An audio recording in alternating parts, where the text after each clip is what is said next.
retailers are sort of like building on this momentum. They've of this discovered idea that of they like, can push, this, lack of consumer knowledge of what the market really is. And that's something we can't play in the food service side of the business. We're up like a rocket, down like a rock, because our chefs and some of the buying teams that they have are much more knowledgeable about markets than the average consumer is. Interesting. So if they see high tomato prices in the headlines, they're not going to be fooled thinking that like, oh, it's going to go up even further from here. They're like, all right, the spike's done. Why are you still charging me this amount? They're going to log on to the USDA website and look at prices. They're going to be talking with some of our farmers and growers about field projections as well with some of them. And so, it's a much more savvy buyer than maybe the traditional, American retail consumer. It's interesting to think that, one of the promises of the internet was like, oh, the customer is going to be able to like be so well informed, right? And they're going to know, like, they're going to be able to find the best price. And there probably is that to some extent, right?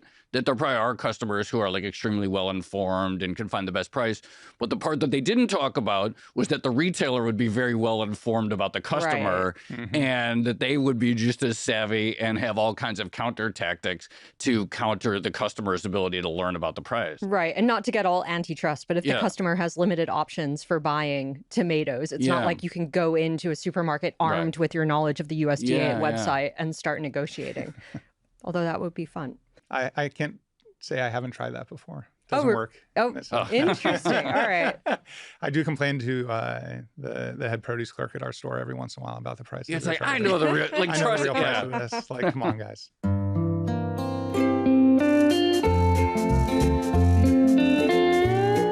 Hello, and welcome to another episode of the Odd Lots podcast. I'm Tracy Alloway. And I'm Joe Weisenthal. Joe, I know you love tomatoes. I love tomatoes. Oh, my God.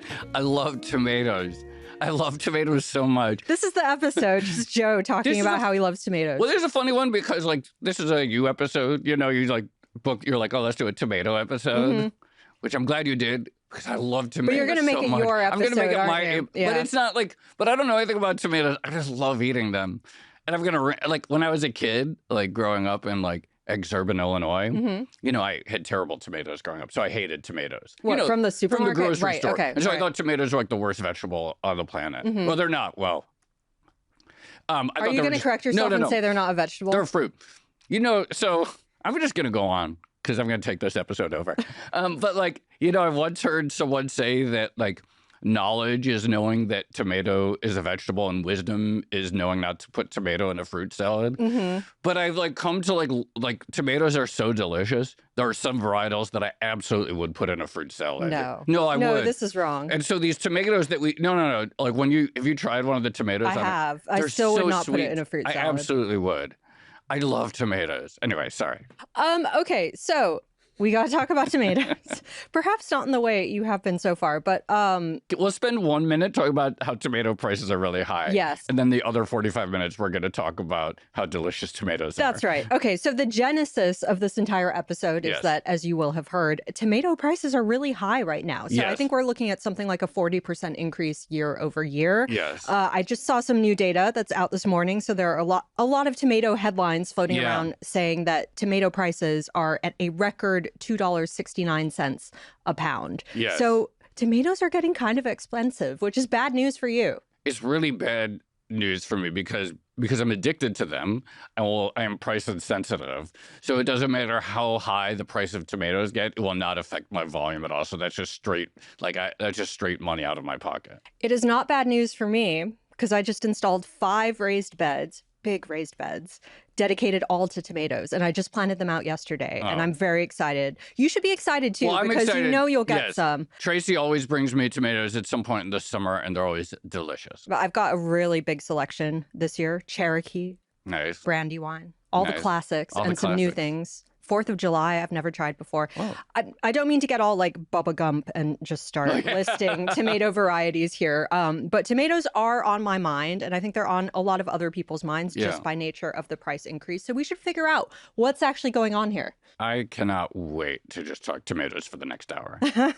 You're not just going to say how good they are over and over, right? I might. Okay, well, I am very happy to say that we do, in fact, have the perfect guest. We're going to be speaking with Jacob Krempel. He is the SVP of Procurement and merchandising over at Baldor Specialty. So thank you so much for coming on Odd Lots. Yeah, absolutely. Very excited to be here. I have quite a few friends that are flabbergasted that I get to be on Odd Lots of all things. So I'm excited to talk tomatoes. This is the perfect guest for the perfect moment. Can you tell us what Baldor actually does? So Baldor is a 30-year-old food service distribution company based up in the Hunts Point market area of Bronx here in New York City.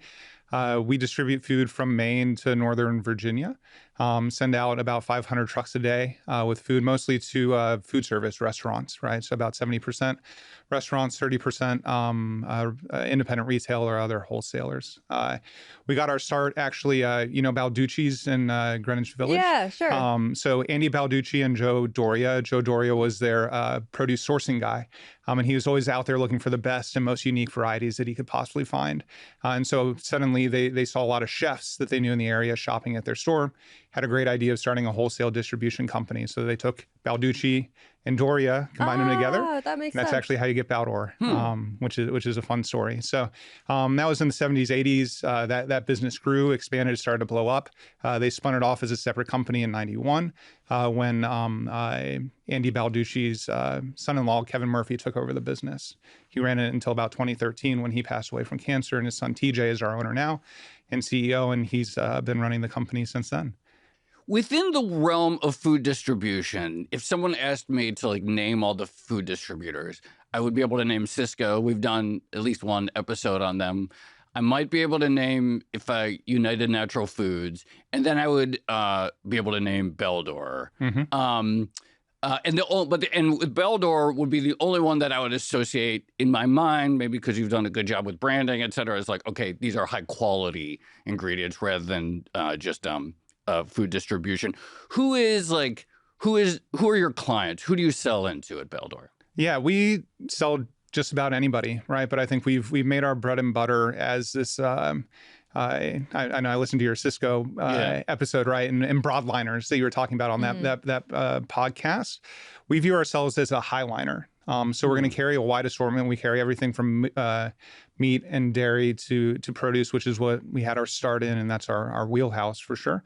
But we have experts in all of those areas, and our job is to build a curated assortment of maybe 7,500 SKUs versus the Sysco carrying 20,000 plus, right? So the merchants on my team, they just have this insatiable appetite to go out and find the best produce, the best meat that they possibly can to fit whatever that customer's need is, whether it is something that's more commodity based, like a basic romaine, to high specialty variety tomatoes like some of the ones that I brought today. And what's the mix in terms of restaurants versus grocery stores, or restaurants versus whatever else? Yeah, so we're about 70%, maybe a little bit more in restaurants. Okay.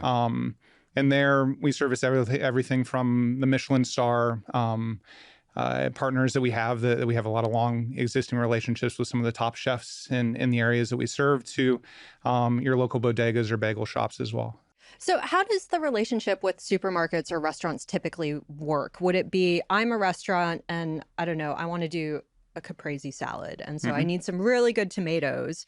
Do I call you up and I ask you specifically to source tomatoes for the salad, or do you have a catalog that I start flipping through? Or yeah, so you go to baldorfood.com, right, and you go onto our website, and from there you can see our full assortment. And then once you sign up as a customer, then you're able to see pricing and availability and some of those things to make the decisions of what you possibly want to buy. We also have our sales reps that are partnering with a specific set amount of accounts that bring that white glove service, right? We want to make sure that you have somebody that you can call and pick up the phone and say, hey, I want to do a caprese salad. What do you think will work? Where are my tomatoes? Yeah, or They're yes, late. yes, exactly. We get mostly those calls, but also some of the innovation calls as well of I'm looking to do a caprese. What would you suggest, right? And so between that high touch white glove service that our sales teams provides, as well as our merchandising expertise and storytelling on the website that we love to do, we're really able to maybe bring that picture full circle a little bit better than maybe some others out there, to really allow you to tell that story on your menu. So I don't really know that much about the restaurant industry, but, I read Kitchen Confidential. And there in that book, Anthony Bourdain talks a lot about, he'll play off the suppliers. He's like, oh, this guy could get me this fish at this price. What can you do? But this is strikes me as very relevant in a time of high price volatility, which we've particularly seen over the last several years. Talk about the duration of contracts and how long they can last. I've never seemed to be able to get clear answers on this. Can a restaurant, say, lock in a price for 6 months? Is it week by week? What are these relationships and how stable are they? Yeah, that's a trade secret, Joe. Okay. No, I'm kidding. No, I think we want to offer that. We want to meet the chef where they are, right? And so we offer a wide variety of opportunities of how they might want to price with us, right? Anything from daily pricing to weekly pricing to, depending on the size of the restaurant chain, we will offer longer term contracts as well. But I do think there is some push and play left in this industry of, a chef wants to be able to price shop a little bit, right? Okay. And so a lot of our customers, our view is that we provide that value, not just in making sure that you have a good value on the price, but that our service is way above par, right? We're going to deliver on time. Our cutoffs are the latest that you can get from any distributor.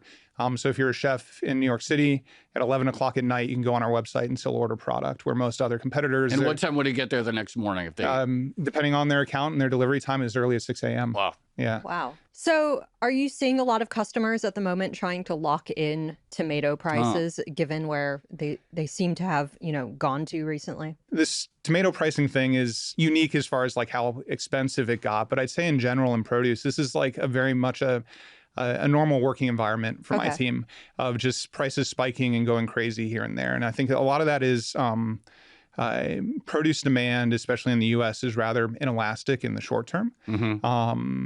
And it's so reliant on weather and acreage grown and the production out of that acreage that you see very wild swings in markets all the time, right? Like tomatoes was the last thing to pop. Yeah. I guarantee this summer you're going to be hearing about romaine again, because that's already almost $100 a case right now, which is insane for romaine because of bad weather in California, and avocados as well. Avocados went from $30 a case to $80 a case in literally the span of a week. In the last week. So...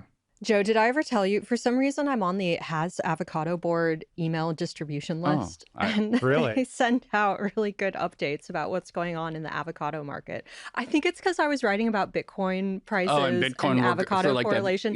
And somehow I got automatically signed up to this thing. Okay, so let's talk about this.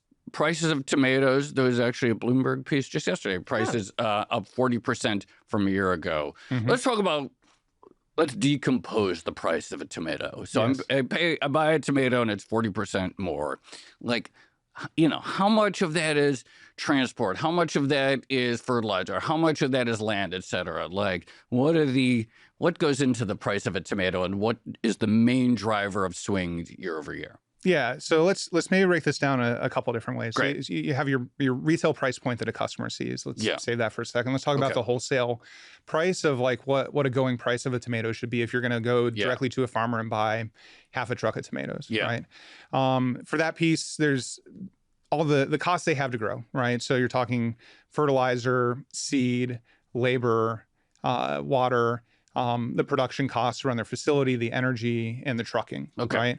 Those are the base things that go into growing a tomato, right? So they have a base cost that they have to hit every year to just break even, right? The way that market works is then typically they're going to contract a certain portion of it to try to make sure they get a guaranteed return to make some profit. And then they're going to call that 60, 70%. The rest are going to try to play on the open market, which means whatever the USDA price is, going rate for what a wholesale tomato should be, that's what we're going to sell the rest of the 30% at, right? To try to catch some of these upswings and actually make some profit, right? Like a lot of these growers that we deal with, this is a razor thin margin business, just like ours is as well. And grocery is as well, right? Like your food cost is such a huge part of the cost for whether it's a grower, a retailer, a food service distribution company. You're playing in margins of single digits, right? What happened specifically this time was if you look at winter growing of tomatoes, you can't grow a tomato in New Jersey in the winter. You can't grow it in Illinois in the winter, right? You're going to be growing tomatoes in Florida. We'll get to the greenhouse conversation a little bit, but right? But your traditional field tomatoes are going to be grown in Florida and in Mexico. And you think of, okay, for December until the spring starts, right? So call around this time when some of the more local programs start going further south. If you needed 100 tomatoes for the U.S. market, 30 of them are going to come from Florida. 70 of them are going to come from Mexico. Okay. So about 70% of our tomato production in the winter is done in Mexico now, 30% in the U.S. If you go back pre-NAFTA or right around when NAFTA started, that was completely reversed. It was about 80% domestic, 20% Mexico, which we can also dive into, which is a fascinating story. The globalization of produce, and when we talk about flavor and quality, it's a very interesting story as well. So there were 2 freezes that happened in Florida this winter. That took 80% of the crop in Florida out completely. Blooms fell off, vines died. Was not a great situation, right? Over $150 million worth of tomatoes lost. Again, produce demand is rather inelastic. So you took a market that needed 100 tomatoes and you took 26 out of the equation, and you're left with, the 74 tomatoes that are left for 100, right? And anytime that happens, that's where you see these spikes. So it's less about the input costs themselves. Got it. At this point, I would say majority of it was weather related. Now, the other thing is they're always going to grow a little bit more than what we need for the market, or their best guess. But it's a very segmented industry, so nobody knows exactly how much acreage everybody's putting in. The USDA does some projections. But in general, we did see Mexico decline their production a little bit this year, probably 3 to 4%. Doesn't sound like a lot, but when they're supplying 70% of the U.S. market in the winter, that was actually quite a bit. While that was because of the anti-dumping tariff that was put in place of 17% and change. It was implemented back in July of last year. So it's a long history between Florida growers and Mexico growers about the price of tomatoes and what a fair cost to grow actually is. And a lot of accusations of dumping by Mexican growers into the U.S. So again, you think, NAFTA in the mid-90s and the start of more free trade, that's when Mexico, you think of Sinaloa, Sonora, Jalisco. Those are amazing growing regions with a ton of land that they had available that had a lot less chance of a freeze like Florida does. Right. And so once they were already growing tomatoes for the U.S. market, we're about 20% then, but they started to really invest in growing much more down there for the U.S. market once trade became a lot more predictable. When that happened, they also started getting into shade house or greenhouse, right? So there's shade house is basically like netting that you would put over a massive tomato field. You think of these like vines of tomatoes, acres of fields that are covered by netting. And that sort of helps protect from the sun, but also from bugs as well. And you see that with a shade house in Mexico, you get almost 3 to 4x the return per acre on the amount of tomatoes that you can produce versus if you just left it out in the sun. So they evolved into shade house, and then you got into greenhouse, which was like perfect growing conditions. They took the technology they were using in Canada in the Leamington area to do all the snacking tomatoes and things that were starting to grow and be a bigger thing. Took that down south into Mexico, started building these big greenhouses so they could get year-round production down there as well. And between those two, they're producing a significant amount more per acre than maybe a traditional field-grown tomato would be, right? By the way, we'll get into this later, but if you just look at my laptop right now, I literally looked up Leamington, Ontario now because I knew this would come up. We'll get into that later, but I have questions about the Leamington market there, In the 90s and into the 2000s, there were accusations by Florida growers of dumping by Mexico growers. There was the Mexico defense was our cost to produce is lower. We have lower labor costs. We're getting better yields. So this isn't actually something that like we're economically selling lower in our home country versus you or not. I think there's truth on both sides to that for sure. But we had these suspension agreements in place that had floors on tomato pricing that was allowed to be charged in the U.S. from Mexico growers. That changed last year in July when the U.S. government reopened the case and put the anti-dumping tariff on Mexico. And that change created more uncertainty than maybe the floor would have under the old suspension agreements that were in place. So between those two things, I think it was a little bit of a perfect storm of you decimated the Florida crop. Mexico didn't have a ton of extra production left available. And you see this crazy spike where a case of tomatoes on average went from in April, much closer to the 5-year average, to May was $65 a case on average for the whole month, and very high. Do you expect prices to go up more from here? So in June, we're back to the 5-year average already. Oh, good. It's towards the end of May into June, it started to drop again. But this is where you get into the retail component. Everybody says retailers, they take their prices up like a rocket and down like a feather, right? And so retailers will use this as an opportunity to see, is there a new price floor that they're happy with, where maybe I'm going to charge the consumer a little bit more than I traditionally used to when these markets are this cheap, because the customer's still going to pay. It might not be $2.69 a tomato, but maybe $1.99 a tomato when I used to have to go to $1.49. Right? If you think of grocery retail economics, it's changed significantly over the last 15 years. Amazon, wait, say more about that. Yeah. So if you think of like how much home delivery or click and collect, like pick up at the store, they're much more advertising and marketing companies now, where they're selling customer data to their suppliers about what are customers actually purchasing or not.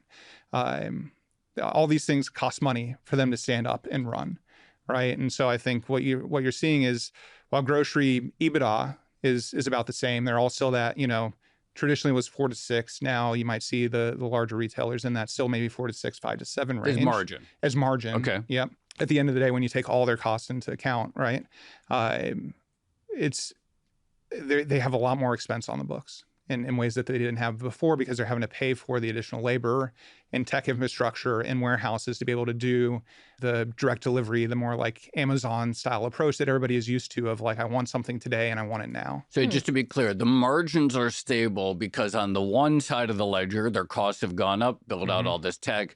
But on the other side, they have data that they can sell, and that is monetizable, and they roughly even out, and that's how you get the stable margin. Yep. And they're also charging you a higher price a bit as well, right? Like, I think the consumer is definitely paying for some of their want of being able to get stuff more on demand, right?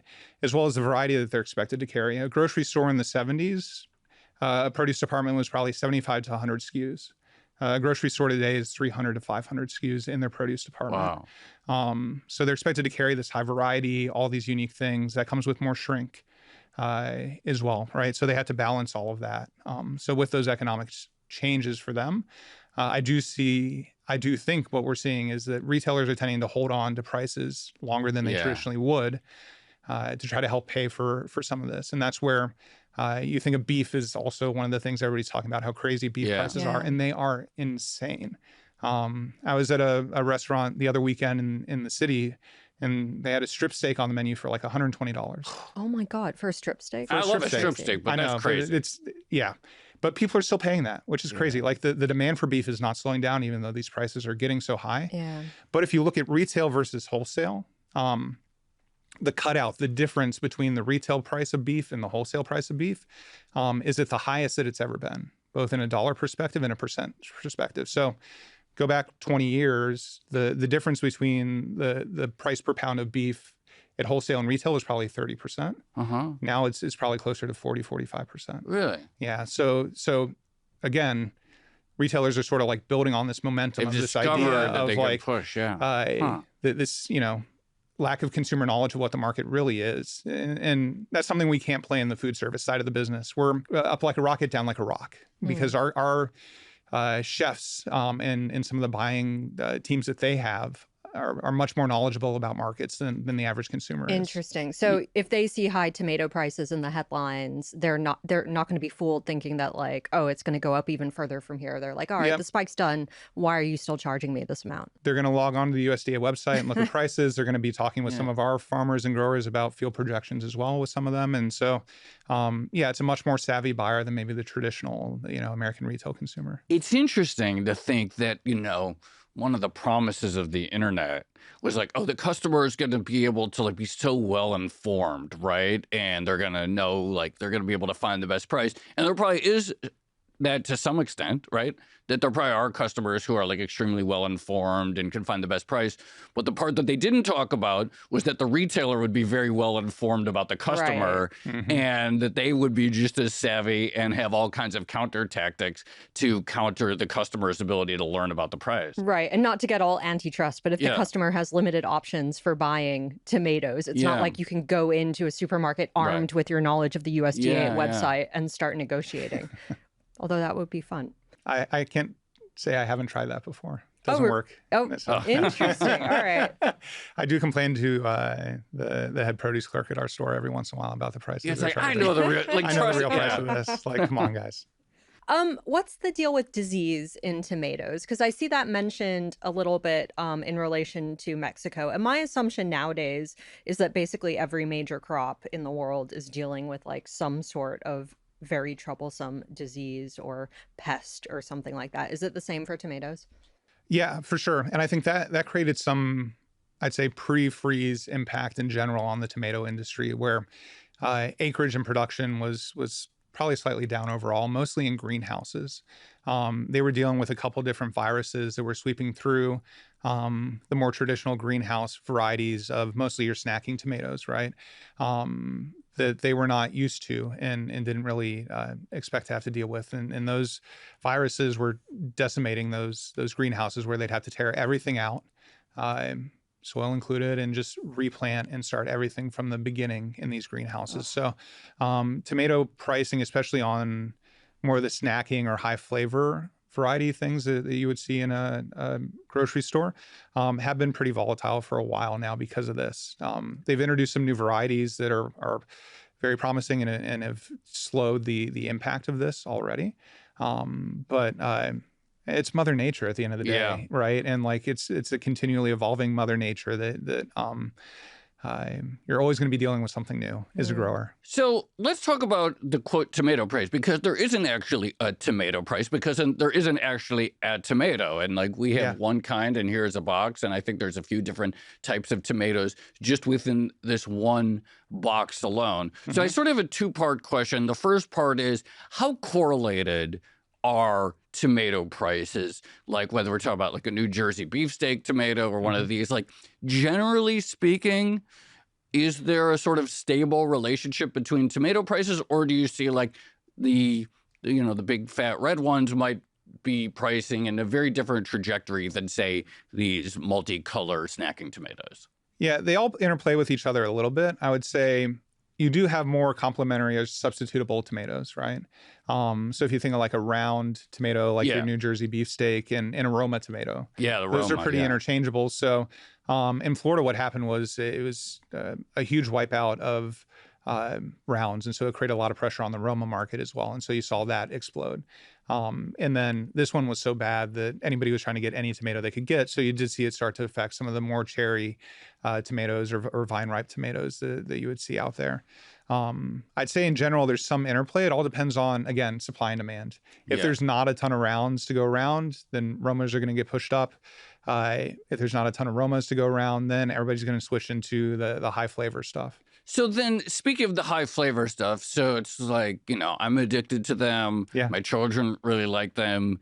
Do you see at the farm level essentially a redistribution of acreage towards the high value, high margin stuff, such that they're just not as a percent, or just whole like not growing as much of like the frankly like boring tomatoes period, that like there is just less? Because I have to imagine the more margins, higher price for some of these, that it's like, well, why are we planting the cheap normie tomatoes? Yeah, I think cheap normie tomatoes are... When I was a kid, we didn't know about that. Yeah. We didn't know about these tomatoes. Yeah, exactly. And that's sort of like the evolution of the tomato market as well. There's still a consumer for a basic round tomato or vine ripe tomato aroma, right? Like, and there's a use for that.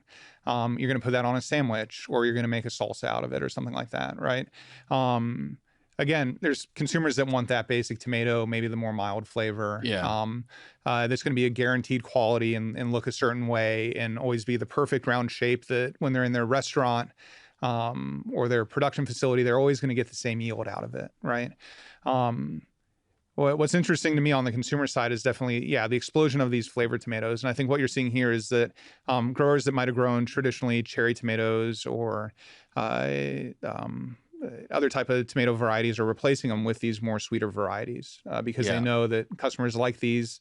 The snacking tomatoes in vogue, right? People will just eat these as a snack versus only on a salad or something like that. So what you're seeing is probably more a replacement of maybe some of the older varieties of these that don't drive as much flavor with the newer ones. Earlier, I went to look up tomato prices on the terminal, and I just realized there's a Japanese bank. There's called a Japanese bank called Tomato. I just learned that too, and it has an amazing logo. I would You would bank there if you Tomato lived in Bank, Japan. just off the brand identity. What's the correlation between fresh tomato prices and canned tomato prices? If fresh ones are going up, would it be reasonable to assume that the canned ones are going to go up as well? No, they're completely different markets. Interesting. I would say. Okay. Yeah. So a lot of your canned production type tomatoes are grown mostly in California. Different varieties, different subsets, different completely different growing regions for the most part. They do grow some processed stuff in Florida as well, but you would see maybe some pressure on that. But again, they're very different supply chains in production. So those are also longer term contracts those producers put in place. So I think you see them able to cost control maybe a little bit tighter than the fresh industry can. Okay, so you talked about the weather as being a major disruptor, but we know, and this is something that else comes up, we know that there's actually two things that we talk about a lot on the podcast. One is the cardboard box that this set of tomatoes are in. And we know, but then also freight costs and that actual truck. And between diesel and other things, we know that just trucking is on a big upsurge, particularly in like the last 6 months. Absolutely. What do you see at Baldor on the sort of pure logistics element? And how much would you say when I buy a little case of tomatoes, am I paying for, the shipping component or the trucking component? For sure. This wouldn't be a Odd Lots podcast without talking about logistics, right? Yeah. It's been rather extreme lately, obviously with oil prices going up and tightening demand or tightening availability within the trucking industry as well. Yeah. If you think of some of the crackdown on immigration, sort of like truckers that are crossing the border from Mexico and concerns there, we are seeing the supply of trucks shrink a little bit as well. Yeah. Those two things together have caused prices to explode where a team drive, so 2 drivers on a truck so that you can alternate, so you can get it from the West Coast to the East Coast in the shortest amount of time. So a team drive truck that we would run from Salinas, California, the veg capital, the salad bowl of America, right? 8 months ago might have been $10,000, $11,000 for that. We saw prices a couple of weeks ago as high as $16,000, $17,000, which I have never seen in my whole. I grew up in this industry. My dad was a produce buyer. I grew up with him taking me out to fields and meeting with growers and seeing him be able to build those relationships and partnerships. And that's what got me interested in this industry was doing that with him.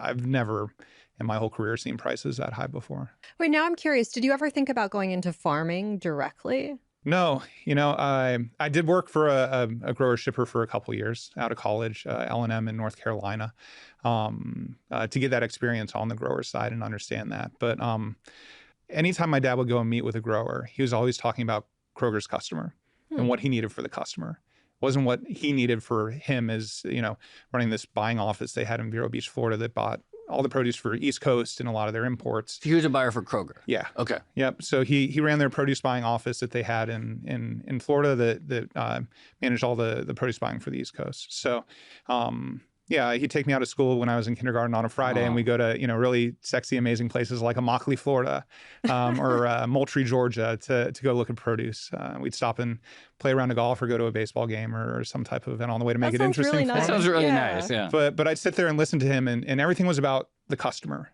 to him, right? And so for him, he won if his customer won and if his grower won, right? And part of what attracted me to come to Baldor last year was this mindset that Baldor had was the same thing. Like for me, it's all about making sure we can meet the need of our customer wherever that is, whether that's a commodity romaine heart. You can get anywhere to a girl and duck tomato like I brought here that's unique to us and incredible flavor and just an amazing story of Aaron and his family and what they've done.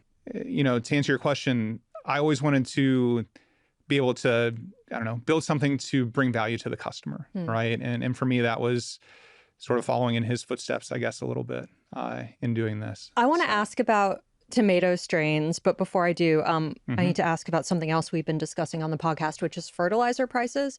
So if there's one thing I know about tomatoes from growing them myself, they're heavy feeders, right? Yeah. Like they need a lot of biodegradable material off of which to actually grow and feed.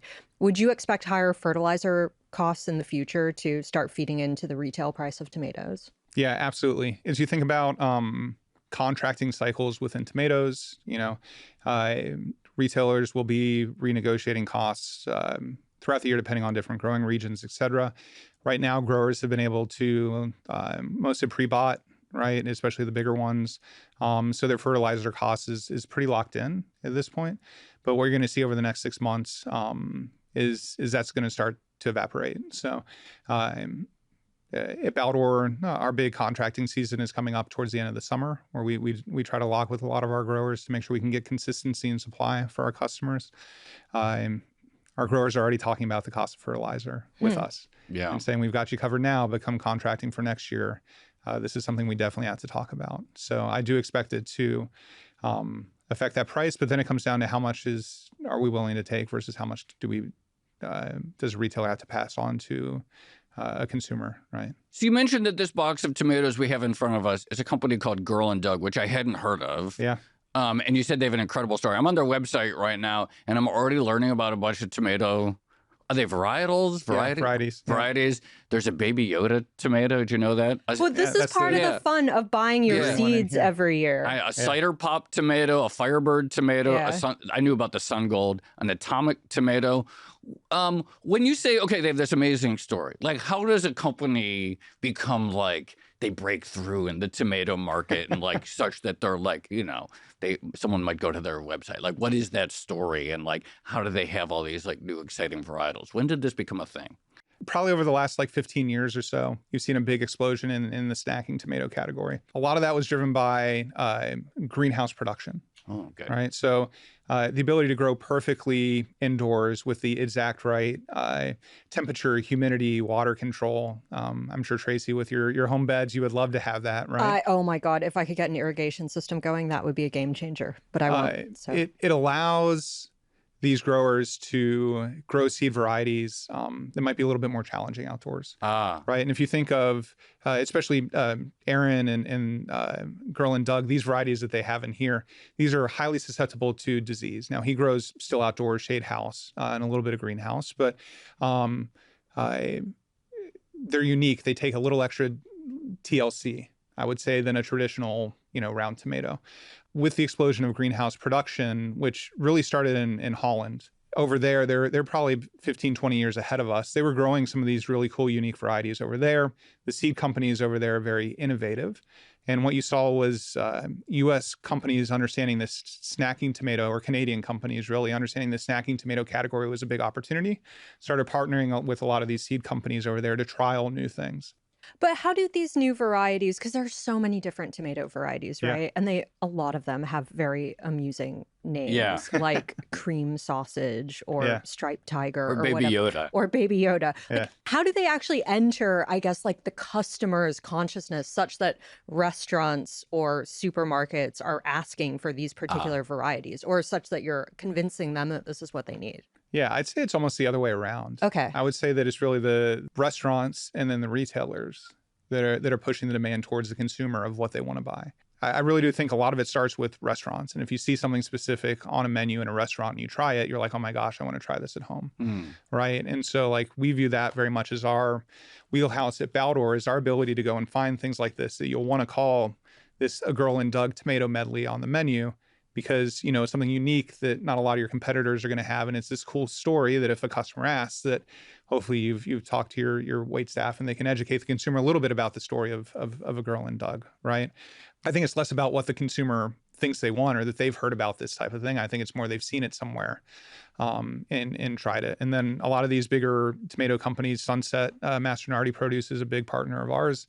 They're one of the most innovative when it comes to seed varieties. They have acres of testing greenhouses where they're consistently testing new varieties to see what will be a good mix of flavor and yield and something that's unique or colored differently that they think would be a hit with consumers. And then they're launching it. And just like anything, it comes down to marketing and advertising and getting it in the customer's hand. to be able to drive that demand. So I've been to one of these multi-acre indoor tomato greenhouses in Leamington, Ontario. And I was there on a very sort of like chilly, drizzly October day. And inside the greenhouse, it felt like the most beautiful spring day, like the dream spring day. And so like it was amazing. But all I could think about was like, this must just cost a fortune in electricity costs to maintain this incredible climate. And the light was so beautiful, obviously. And it's because I believe they have a natural gas pipeline that like feeds a lot of this from the U.S., goes under the Great Lakes or whatever, or through, and then powers this. What about like if we're talking about greenhouse grown tomatoes and the recreation of a beautiful spring day, how much is it like variability in electricity costs or energy costs are going to go into that tomato? Yeah, I mean, it all plays a factor, right, Joe? And I think with these greenhouses, energy is a huge component, but I would say still just as much it's the fertilizer and it's the labor and the production costs as well. In general, if you think of like tomato markets now, right, that were so high, the growers were not the ones making a killing, right? If you think about it, they lost 80% of their crop. They're selling a tomato for $100 a case. Like this is a razor thin margin business for our farmers, where you're going to have great years and you're going to have bad years, and a lot of it comes down to your input costs, and then what's the USDA going rate for tomato based on supply and demand. And so right now is a tough time for these guys because these input cost pressures are so high, and there's a lot of pressure from our side to try to keep costs down as much as possible. Right, it's that yin and yang between a customer and a supplier of I want to try to keep my costs as competitive as possible. They still need to make a good return. We've got to figure out how to do that equally with each other. So given razor thin margins for places like restaurants, I assume that if they're serving a salad that is mostly tomatoes, I'm going to go back to the caprese salad example. Although I guess there's mozzarella, or which cheese do you use for caprese? Buffalo, yeah. So I guess that's probably going up as well. Anyway, if the prime component of a particular dish is spiking, basically, and we seem to be experiencing more spikes overall in recent years, right? We have beef, we have eggs, you mentioned romaine lettuce, avocados potentially. How are restaurants actually managing their menu prices? Because I assume they need to know, like, if they come up with a dish, they're going to be able to sell it for a reasonable margin in the future. But then if you have such volatility in ingredient prices, that seems really, really difficult to predict. Oh, absolutely it is. But I think if you take a step back, on the restaurant side, the cost of food is about 30% of their overall cost, right? If you go back to our retail example, a retailer, 75% of their cost, 70 to 75% of their cost is the cost of the actual food, right? So if you think of, let's take a burger in New York. 2019, it was probably $14-15 on the menu. Today, a good burger on the menu is $22 or $23. If you look at the actual food cost of that burger, it's probably gone from maybe $3.50 to $5.50. That's a $2 increase. That's huge. That's substantial, right? Like food costs are definitely up significantly, but that's not the full 14 to 22 to 23. We don't talk about it enough, but the other input costs of running a restaurant are up significantly as well, whether it's labor, rent, utilities, that type of stuff as well. Like those pressures you're seeing just as much on the cost of the food in a restaurant are pushing their pricing up as much as food is, right? And so, for a chef, like their goal is to be as consistent in their food costs as possible. I think that's why a lot of them tend to have that, like, I want you to price me daily or weekly and I want to shop you around and I don't want to commit to volume with you type of aspect that we have from some partners. Others go the other way where they want to be able to partner, but you have this sort of like dichotomy in the industry of, different ways of viewing how they keep their food costs honest, right, with their distributor. This makes a lot of sense to me. So the restaurant is fine with very highly variable pricing, or doesn't, simply because, or they'll take that risk of not locking in simply because so much of their costs are not the food component. And so whereas for the grocery store or some other retailer, they're the ones, because their end price is so correlated to the underlying price, they would be the ones that would care more about longer duration and locking that in. For sure. And in a restaurant, they want to keep their food costs as low as possible. Sure, yeah. Right? Like their goal is to keep it as absolutely low as possible. So most chefs want to continue to shop around and not make some of those commitments. And in case the market drops out, the tomatoes, were super high in April, May, and they're coming down in June. But you go back to November, December, they were 20, 30% below the 5-year average, right? And so do I want to lock to get some guarantee of price? My old days when I was at HelloFresh before coming to Baldor, a meal kit delivery company, we had a cost per meal that we had to hit. I wanted consistency in pricing. I was trying to lock as long as possible. For a lot of chefs, I think some of them want to be able to play that variability and up and down so that they can take advantage of some of the cheaper opportunities to keep their food costs lower so they can eke out a couple more dollars here and there. And they probably think they net out at the end in a net win. But in general, food cost is a good component of a restaurant, but there's a lot more that goes into that versus like a retailer, a food service distributor. Most of our cost is the cost of the food. So when that cost changes, it's near term much more impactful on us for sure. But that's our job as Baldor, is to help direct our customer, right? Like we want to make sure they know where markets are heading and what we're able to do to help support them the best that we possibly can. With, we carry 80 different tomato SKUs at a given time, right? So we want to help push you towards the things that are the best for you, or if you're looking for price, that's the best optimal price. But it's also my job to source multiple regions and find the right partners and ones that, when tomato markets get costly, that they're not just going to pull act of God on us and raise the price significantly, that I can still get my contract at a good value. But then I'm also there for them when the markets are super cheap, that I'm pumping the volume through them and supporting them, right? It's this give and take relationship. We both have to win. Negotiations and joint partnerships really are win-win. And that's really what my team's job is to find a way to make sure things are a win-win and we're providing as much value for our end customer as possible by making sure that our suppliers are well taken care of as well. Okay, well, speaking of direction, what's your favorite tomato variety? What should we be checking out this summer? Let's say price is irrelevant. Price is irrelevant. Yeah, I think when tomato prices are high, any of these prices are high, what I would tell any average retail consumer is go outside your comfort zone. There's so much good varietal produce out there, whether it's in your local farmer's market or even in your grocery store now. I'd say mass availability, if you're looking for something in the store, Sunset Mastronardi flavor bombs. Incredible. They've got a line of bombs. There are 4 or 5 different varieties that they grow. Are those the ones that come in little packets? Yeah, they're flat little clamshells, almost like these berries are, right? Oh yeah. And usually still on the vine. Those are incredible. And some of the top restaurants in New York are using them for pasta sauce and different things like that. It is a main ingredient because the flavor profile on those is just so perfect. I'd say for our restaurant consumer or somebody that's not in retail, it's these Girl and Doug tomatoes that I brought for you guys. These varieties that they have in this medley are 100% grown for flavor.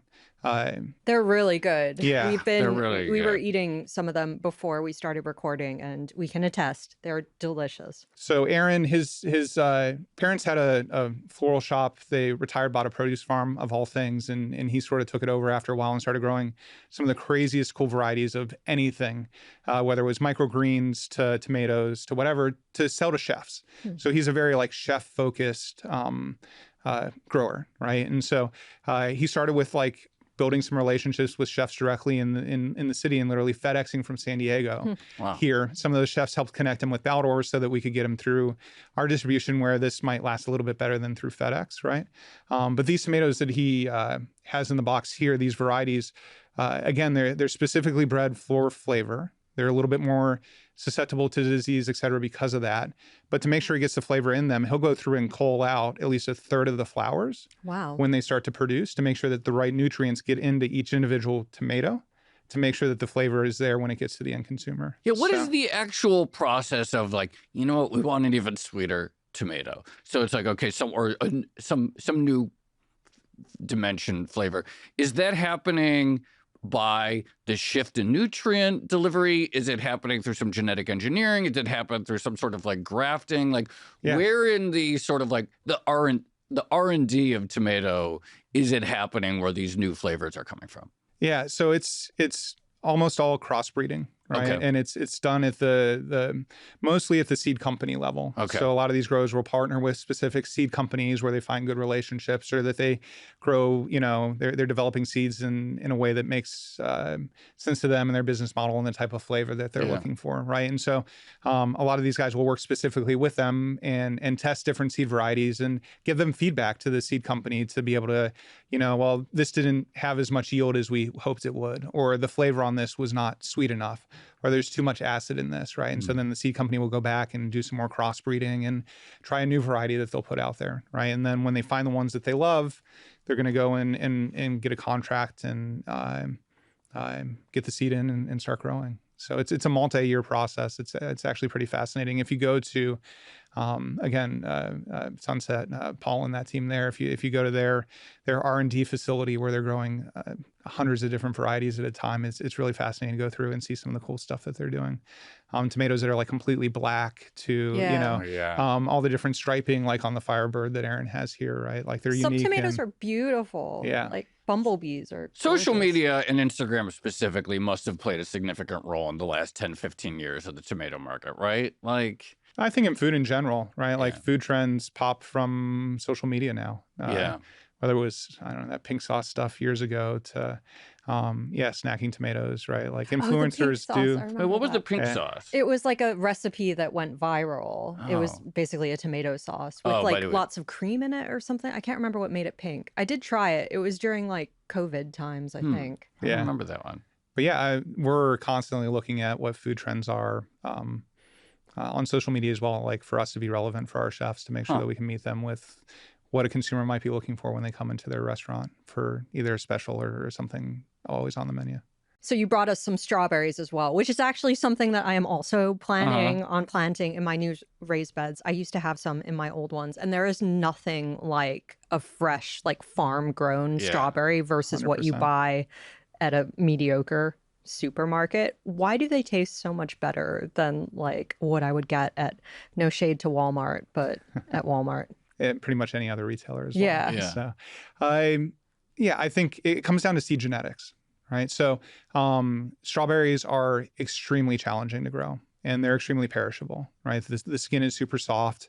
You have to hand place them in every till that you produce. And also they taste so good that literally every other creature on earth wants to eat them, whether 100%. It's like birds or slugs or deer or rabbits or whatever. Yeah. Or maybe your dog as well. Or my dog, yeah. In the 60s and 70s and continued through to today, the domestic supply chain of strawberries, a lot of the seed varieties were coming from partnerships with universities. So like UC Davis, University of Florida for Florida-grown berries, where customers love berries. So everybody wants berries all the time, year-round. They didn't want it to be a seasonal thing anymore.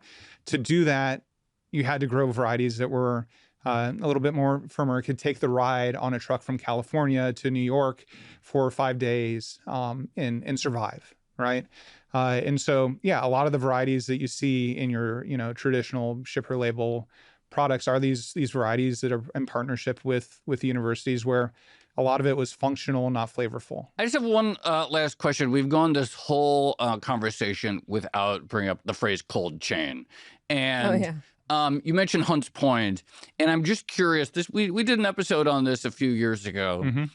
Is the New York City market distinctly operationally difficult to get from, farm to store in a way that's different from other markets due to the sort of the geographic reality of New York City? Yeah, I'd say it's definitely a lot more expensive. Right. Nobody wants to take a truck across the George Washington Bridge to the Bronx, right? So, I've worked at, major retailers that are national. I've worked at a meal delivery company where we had to ship product through the mail and FedEx or UPS for 1 or 2 days. And now I've worked in one of the most competitive food service markets in the world with New York City and Boston, DC, Philly, where we service as well. It's challenging everywhere, Joe. Right. Like it's a game of perfection, right? And a lot of it is having to keep, this berry ideally would be at a perfect 33 to 34 degrees from the minute it's put on a truck to the minute that it's served on a customer's plate. Like that's really the ideal temperature to keep this berry absolutely perfect, especially something like a Swedish Batch that I have here that is a more flavorful variety that's going to go bad faster than maybe something more traditional, right? This tomato, ideally you're sitting between 48 to 52 degrees for like perfection. I've got to ride both of these on the same truck to a customer.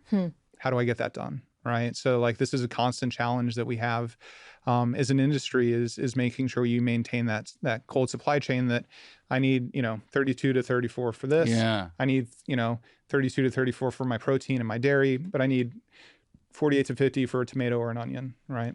All right, Jacob. That was amazing. Yeah, that was amazing. We had a lot of fun talking about tomatoes and also the food distribution business. Thank you so much for coming on Odd Lots. Yeah, thank you guys. And thank you for the tomatoes. And absolutely. strawberries. Enjoy. Yeah. So that was fascinating. That was great. And we have all this fresh produce that we now get to eat. A couple things stood out for me. So one, the idea of, I guess, the informationally advantaged, chef or restaurant buyer versus the informationally disadvantaged retail customer. Yeah. And the idea that like supermarkets can push through additional price increases if this goes back to the conversation we had with that baker in Chicago a while ago. If all the retail consumer is seeing in the headlines is like tomato prices are high, customers are going to accept higher tomato prices. Yeah, this idea that the end retailer can actually push price and then not take it down. It's not just some myth, right? It's not just sort of like that is like a real phenomenon observed in the industry. And of course, in theory, some tomato customers could do the homework and like find out, but like no one has time for that. Joe. No, but you like try. no one's gonna have time to do that and actually like price comparison shop. Like, yes, of course the information is all theoretically out there, but the restaurant does that professionally. I don't have time to do that. So of course they're gonna have like an edge over me in terms of like, I have other things to do. Just outsource it by going to eat at the restaurant exclusively. Just don't go to the grocery store. That's right. You'll save on input costs, not on labor costs, though. No, but that was a great conversation. I'm just fascinated by like also the sheer explosion of varieties and just the fact that, again, like the idea of like a mass consumer base of snacking tomato eaters, that's like a fairly novel thing. Like a lot of like my kids like really like snacking on tomatoes. I don't think like when I was a kid, I'm sure that market of like children, let alone adults, who like thought about like these are the good tomatoes. I was like, I never heard. It was just when I was a kid, there was a tomato, and it was just a red thing that was like the size of your fist. And that is obviously like a change in the fundamental tomato market that is relatively novel. I never thought about it, but I don't remember eating tiny tomatoes when I was a kid either. So yeah, it must be new. But also like your question about Instagram and that impact on food, like I think that is definitely a part of it. And the color, like the idea of a black tomato, that would be cool to take a picture of. One of my favorite tomato varieties is called Ethiopian Black, but they're not even actually black. So I don't know. I think they're actually from Ukraine. The Ethiopian black tomato from Ukraine. They're kind of like striped. They're darker and striped, but you can get like indigo tomatoes that are actually okay. We should stop here because we're just going to start talking about tomato varieties. Shall we leave it there? Those are nice looking tomatoes. Yeah, they're really good. You'll get some. Yeah, hopefully, if my tomatoes survive the next week of colder weather. Anyway, shall we leave it there? Let's leave it there. This has been another episode of the Odd Lots podcast. I'm Tracy Alloway. You can follow me at Tracy Alloway. And I'm Joe Weisenthal. You can follow me at The Stalwart. Follow our producers, Carmen Rodriguez at Carmen Armand, Dashiell Bennett at Dashbot, Cale Brooks at Cale Brooks, and Kevin Lozano at Kevin Lloyd Lozano. And for more Odd Lots content, you can check out our daily newsletter. You can find that at Bloomberg.com/Odd Lots. And you can chat about all these topics 24/7 in our Discord, discord.gg/Odd Lots. And if you enjoyed this conversation, then please leave a comment or like the video, or better yet, subscribe. Thanks for watching.